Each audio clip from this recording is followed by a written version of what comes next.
Hello students, ધોરણ 8 વિષય ગણિત સ્વાધ્યાય 13.2 વ્યસ્ત પ્રમાણ. વ્યસ્ત પ્રમાણ કોને કહીશું? જ્યારે એક રાશિ વધતી હોય તેની સાથે સાથે બીજી રાશિ ઘટતી હોય, અથવા એક રાશિ એટલે કે પ્રથમ રાશિ જો ઘટતી હોય અને બીજી રાશિ જો તેની સાથે સાથે વધતી હોય તો આપણે તે બંને રાશિઓ એકબીજામાં વ્યસ્ત પ્રમાણમાં છે એમ કહીશું.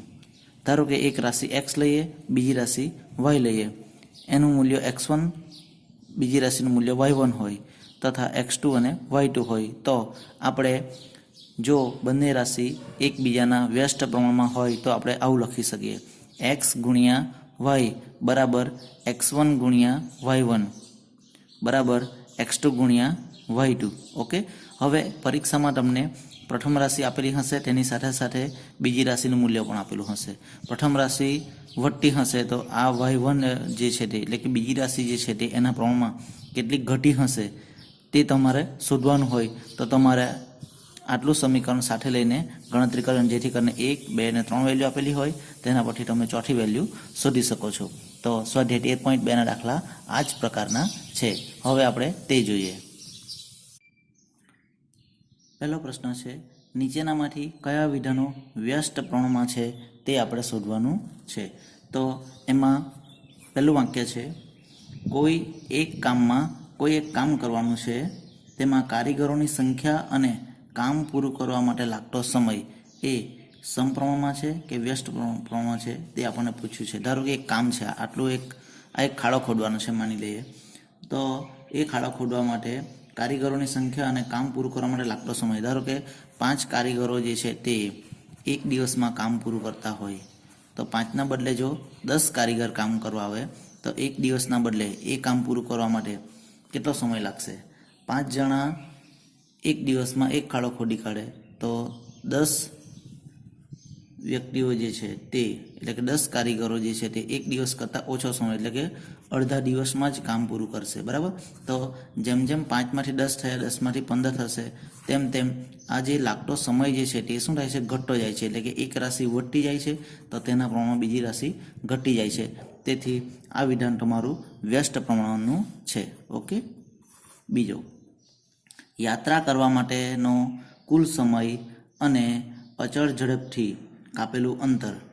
અહીંયા શબ્દ યાદ રાખજો, અચળ ઝડપથી કાપેલું અંતર. યાત્રા કરવા માટેનો કુલ સમય એટલે આપણે ધારો કે આ એક સ્થળ છે એ, ત્યાંથી આપણે સ્થળ બી સુધી જવાનું છે. બરાબર? તો યાત્રા કરવા માટેનો કુલ સમય ધારો કે 1 કલાક લાગતો હોય અને કાપેલું અંતર ધારો કે 5 કિલોમીટર અંતર આપણે કાપીએ છીએ. બરાબર? ઝડપ સેમ જ છે, માની લે કે 50 કિલોમીટર પર કલાકની સ્પીડે આપણે હંકારતા છે. હવે 1 કલાકના બદલે જો આપણે 2 કલાક ગણીએ તો સ્પીડ તો તેની તે જ રહેશે. તો 5 કિલોમીટરના બદલે કેટલું અંતર કાપશે? 10 કિલોમીટર. 1ના 2 થાય એટલે 5 દુ 10 થશે. બરાબર? તો 1ના 2 થયા એટલે આ વધે છે, તો 5ના 10 થયા એ પણ વધે છે. બંને રાશિ સાથે સાથે વધતી છે, તેથી આ વ્યસ્ત પ્રમાણમાં નથી. ઓકે. નંબર 3, એક ખેતરનું ક્ષેત્રફળ અને તેમાંથી લીધેલ પાકનો જથ્થો. ધારો કે આ એક ખેતર છે. બરાબર? એમાંથી આ એક ખેતર છે, તેમાંથી જથ્થો જે છે તે 100 ક્વિન્ટલ અનાજ મળે છે, ઉત્પન્ન થાય છે. બરાબર? હવે ફરીથી પ્રશ્ન વાંચીએ, એક ખેતરનું ક્ષેત્રફળ અને તેમાંથી લીધેલો પાકનો જથ્થો. હવે ખેતરનું ક્ષેત્રફળ જો વધતું જશે, આટલું મોટું ખેતર બનાવીએ તો 100ના બદલે અહીં તમને માની લે કે 200 ક્વિન્ટલ અનાજ પાકશે, ઓછું તો નહીં પાકશે. બરાબર? તો ક્ષેત્રફળ વધ્યું તો 100ના બદલે 200 થયા, એ પણ વધ્યા. તેથી આ વિધાન પણ શાનું છે? સમપ્રમાણનું છે, એટલે કે વ્યસ્ત પ્રમાણમાં નથી એમ કહેવાશે. ઓકે. ચોથો પ્રશ્ન,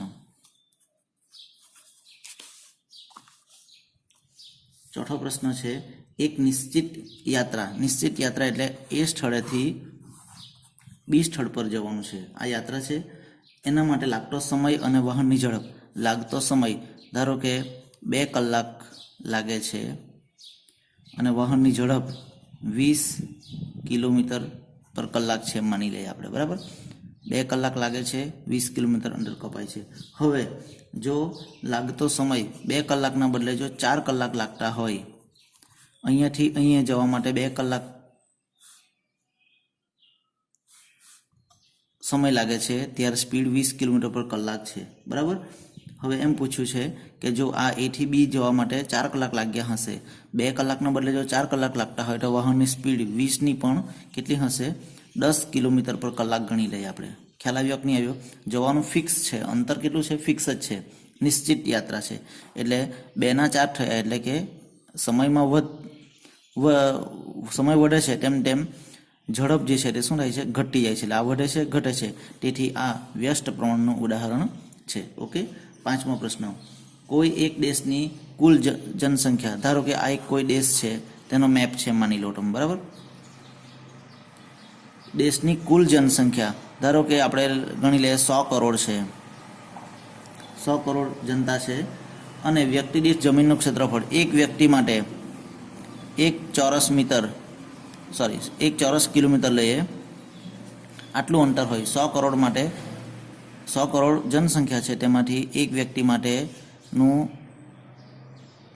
જમીનનું ક્ષેત્રફળ જે છે તે 1 ચોરસ કિલોમીટર આવતું હોય દરેકને ભાગે, તો જનસંખ્યા જો 100ના બદલે 200 કરોડ થાય, એટલે કે ડબલ થઈ ગયા.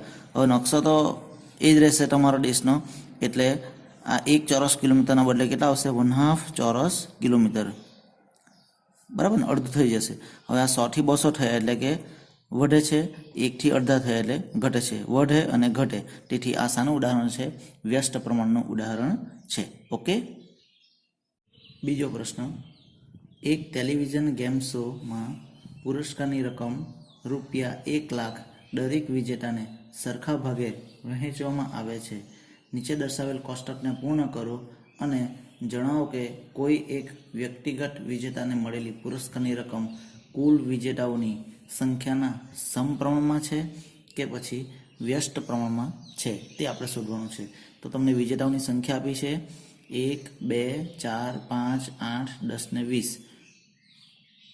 પ્રત્યેક વિજેતાને મળેલ પુરસ્કાર રૂપિયામાં, જો એક જ વિજેતા હોય તો 1 લાખ રૂપિયા, 2 વિજેતા હોય તો 50,000 રૂપિયા, એટલે કે અડધા થઈ જશે.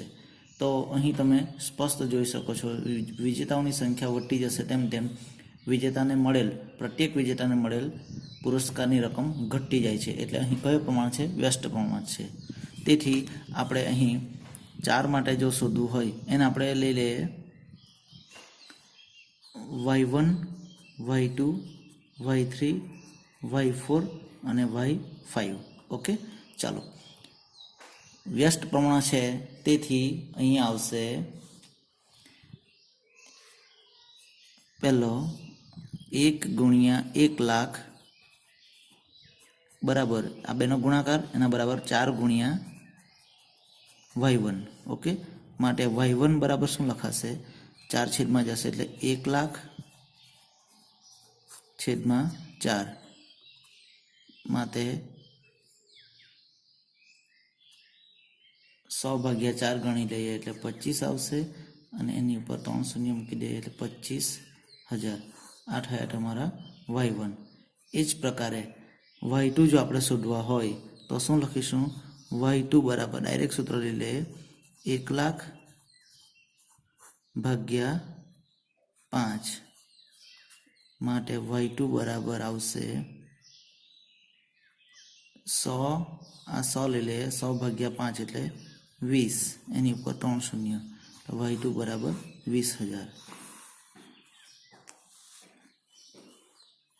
Y3 બરાબર લખાશે 1 લાખ ના છેદમાં 8. અહીંયા આપણે 1000 લઈ લઈએ, એના ભાગ્યા 8 કરીએ તો જવાબ આવશે તમારો 125, એની ઉપર 2 શૂન્ય, એટલે આ થયા તમારા Y3. ઓકે. 12,500. હવે Y4 બરાબર 1 લાખના છેદમાં 10, એટલે 1 શૂન્ય કેન્સલ થઈ જશે, બાકી રહેશે તમારા 10,000. એ જ પ્રકારે Y5 बराबर आवशे 1,00,000/20। ओके, 10,000 भाग्या 2 एटले 5,000। वाई5 तमारा आव्या। तमे जोई शको छो जेम जेम विजेताओनी संख्या वधती जाय छे तेम तेम दरेक विजेताने मळेल पुरस्कारनी रकम पण घटी जाय छे। 1,50,000, पछी 25,000, 20,000, 12,500, 10,000 અને 5,000। तो આપણે લખી શકીએ અહીંયા કે કોઈ એક વ્યક્તિગત વિજેતાને મળેલી પુરસ્કારની રકમ એ કુલ વિજેતાઓની સંખ્યાના વ્યસ્ત પ્રમાણમાં છે। ઓકે, આ થયો તમારો બીજો પ્રશ્ન। ત્રીજો પ્રશ્ન છે, રહેમાન એક પૈંડામાં આરા લગાવે છે। પૈંડા જે છે તેમાં આરા લગાવે, તમારી સાયકલના સ્પોક આવે છે તેને જ આપણે આરા કહીશું। આ માટે તે સમાન લંબાઈના આરાનો ઉપયોગ કરે છે। હવે તે આરા એવી રીતે લગાવે છે કે જેથી બે ક્રમિક આરા વચ્ચેનો ખૂણો કેવો હોય? સમાન હોય। એટલે કે ધારો કે આ એક સાયકલનું પૈંડું છે, તેમાં જો તે આ રીતના આરા લગાવે તો આ આરો અહીંથી આવશે। એમ 4 આરા લગાવ્યા છે તો બે વચ્ચેનો ખૂણો કેટલો આવ્યો છે? 90 ડિગ્રી, બરાબર। આ રીતે જો એ 6 લગાવશે તો તે રીતે ખૂણા વેચાશે, બરાબર। તો કોષ્ટક પૂર્ણ કરીને તેને આપણે મદદ કરવાની છે। કોષ્ટક આપેલું છે તમને, આરાની સંખ્યા 4, 6, 8, 10, 12, 15, 12 સુધી આપેલા છે તમને। બે ક્રમિક આરા વચ્ચે બનતો ખૂણો 4 હોય તો 90 અંશ, જો આપણે જોયું છે તે એક આ પહેલો આરો, બીજો, ત્રીજો અને ચોથો। એ જ પ્રકારે 6 હશે તો 60 આવશે। એમ આપણે મૌખિક રીતે પણ આ દાખલો ગણી શકીએ છીએ, પરંતુ આપણે ગણતરી બતાવવી જ પડશે। તો અહીંયા આપણે લખી દઈએ y1, y2, y3 અને લખી દઈએ આપણે y4 અને અહીંયા લખીએ આપણે x5। ઓકે, ચાલો હવે આટલા સુધીનું કોષ્ટક આપેલું છે તે પહેલાં ગણતરી કરી લઈએ। y1, y2 અને y3 સુધી કરીએ।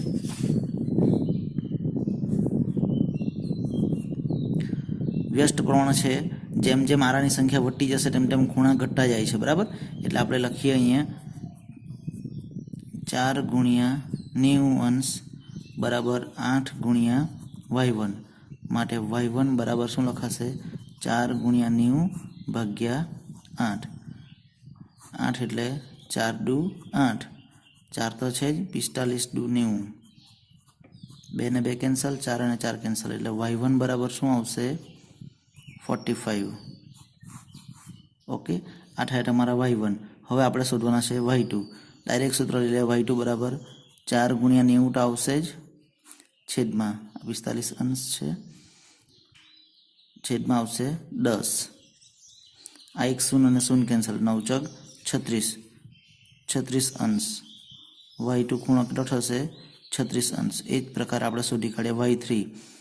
y3 બરાબર લખાશે 4 ગુણ્યા 90 અંશ એના છેદમાં 12, 4 12 અને અહીંયા આવશે તમારા 90 ભાગ્યા 3 એટલે 30 90 એટલે 30 અંશ, એટલે આ થયા તમારા y3।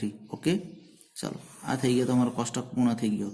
એટલે અહીંયા તમારા આવ્યા 45 ડિગ્રી, 36 ડિગ્રી અને 30 ડિગ્રી। હવે પ્રશ્નો તમને પાછળ 3 પૂછ્યા છે। પહેલો પ્રશ્ન છે, શું આરાની સંખ્યા અને બે ક્રમિક આરાની સંખ્યા અને બે ક્રમિક આરા વચ્ચે બનતો ખૂણો પરસ્પર વ્યસ્ત પ્રમાણમાં છે? તો જેમ જેમ આરાની સંખ્યા વધતી જાય છે તેમ તેમ ખૂણો શું થાય છે? ઘટતો જાય છે। તો જવાબમાં તમારે પહેલા જવાબમાં શું લખવાનું? હા, આરાની સંખ્યા અને બે ક્રમિક આરા વચ્ચે બનતો ખૂણો પરસ્પર વ્યસ્ત પ્રમાણમાં છે એમ લખી દેજો, બરાબર। ચાલો બીજો પ્રશ્ન તમને શું પૂછ્યો છે કે 15 આરાવાળા એક પૈંડામાં બે ક્રમિક આરાની જોડ વચ્ચે બનતા ખૂણાનું મૂલ્ય શોધો। એટલે કે આરા જો 15 લઈએ તો બે ક્રમિક આરા વચ્ચે બનતો ખૂણો કેટલો? એટલે આપણે માની લઈએ કે અહીંયા y4 શોધવાના છે, બરાબર। તો બીજો દાખલો જોઈએ, તો એમાં આવશે 4 ગુણ્યા 90 બરાબર 15 ગુણ્યા y4 માટે y4 બરાબર લખાશે 4 ગુણ્યા 15 સંગે 90 લખી દેમ અને છેદમાં 15 છે, એટલે 15 ને 15 કેન્સલ, 6 ચોક 24। તો અહીંયા 24 અંશ આવશે તમારો y4 બરાબર। ઓકે, તો આ થયો તમારો આ જવાબ એટલે કે જો આરા 15 લઈએ તો બે ક્રમિક આરા વચ્ચેનો ખૂણો 24 અંશનો હશે.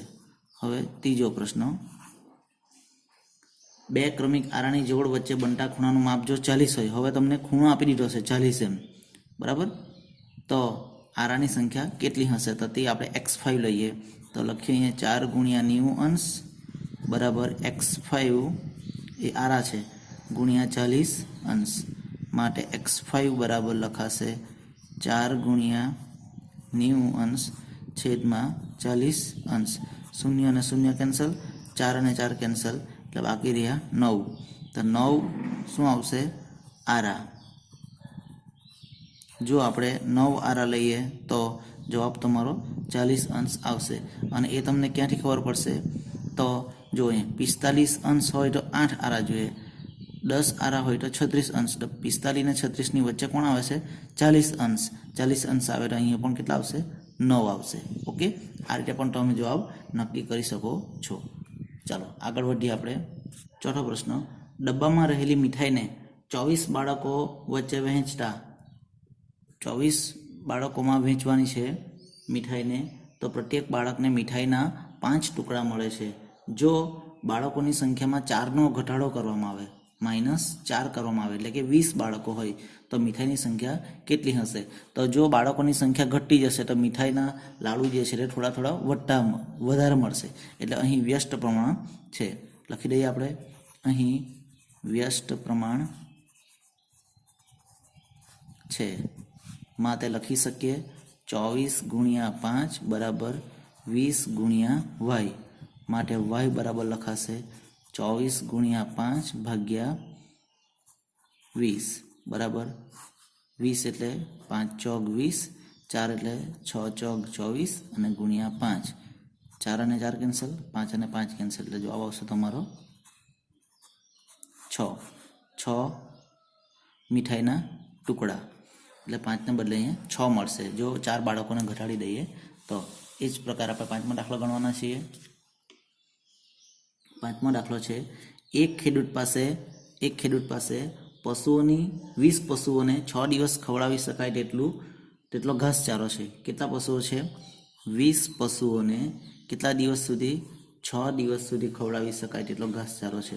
હવે જો તેની પાસે 10 પશુઓ વધારે આવે, એટલે કે 20ના બદલે જો 30 પશુ થઈ જાય, એટલે 20 વત્તા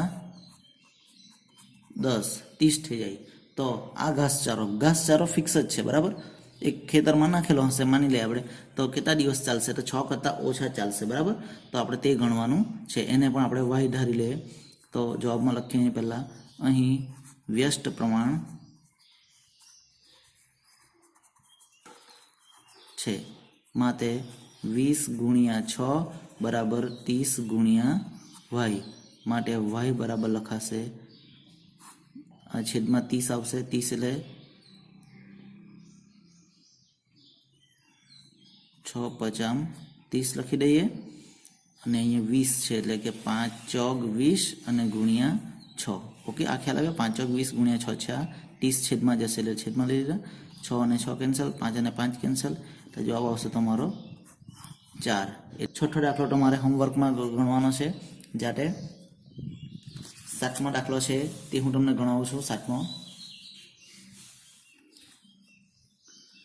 પ્રશ્ન છે, એક જથ્થામાં રહેલી શીશીઓને, એક જ જથ્થો છે, નિશ્ચિત જથ્થો, બરાબર, એક બોક્સમાં ભરવાની છે.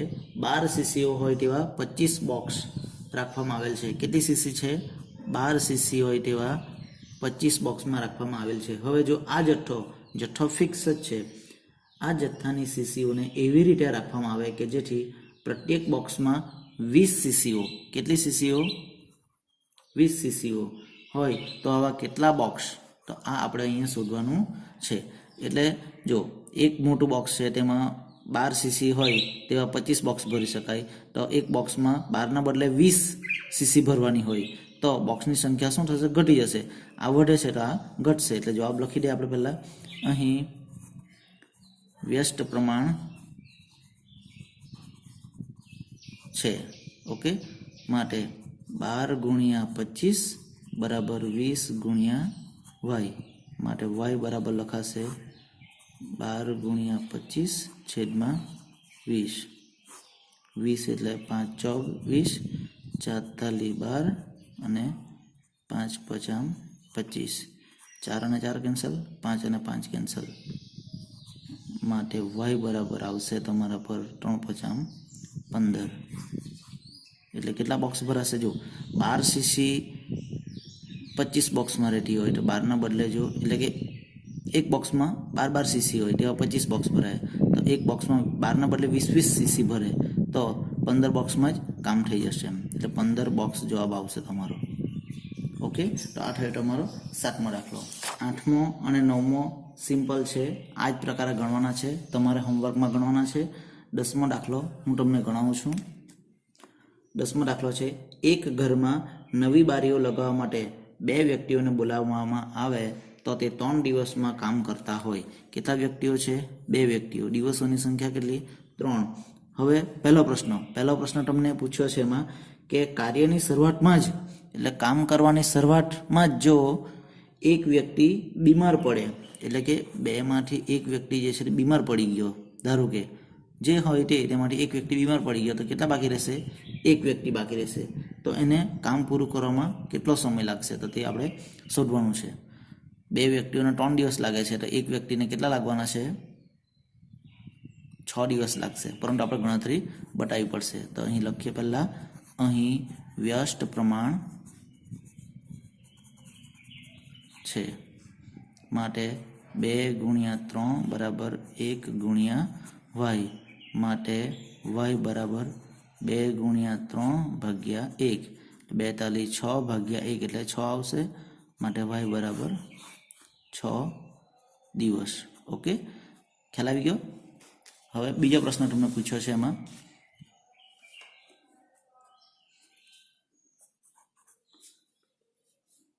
એક જ દિવસમાં બારીઓ લગાવવા કેટલી વ્યક્તિઓની જરૂર પડશે? જો 2 વ્યક્તિઓ માટે 3 દિવસ લાગતા હોય, હવે એક જ દિવસમાં જો બારી લગાવી દેવાની હોય તો તો અહીંયા કેટલા વ્યક્તિઓ બોલાવવા પડશે એવું પૂછ્યું છે. તો લખી દઈએ આપણે, અહીં વ્યસ્ત પ્રમાણ છે, માટે 2 ગુણ્યા 3 બરાબર x ગુણ્યા 1, માટે x બરાબર 2 ગુણ્યા 3 ભાગ્યા 1 એટલે 42, 6, માટે x બરાબર કેટલા આવશે? 6. આમ 6 વ્યક્તિઓ જો બોલાવવામાં આવે તો એક જ દિવસમાં બારી લગાવી શકાશે. ઓકે મિત્રો, તો 11મો દાખલો તમારે હોમવર્કમાં કરવાનો છે, જાતે થઈ જશે. તો આપણું ચેપ્ટર અહીંયા પૂરું થાય છે. Okay, thank you very much.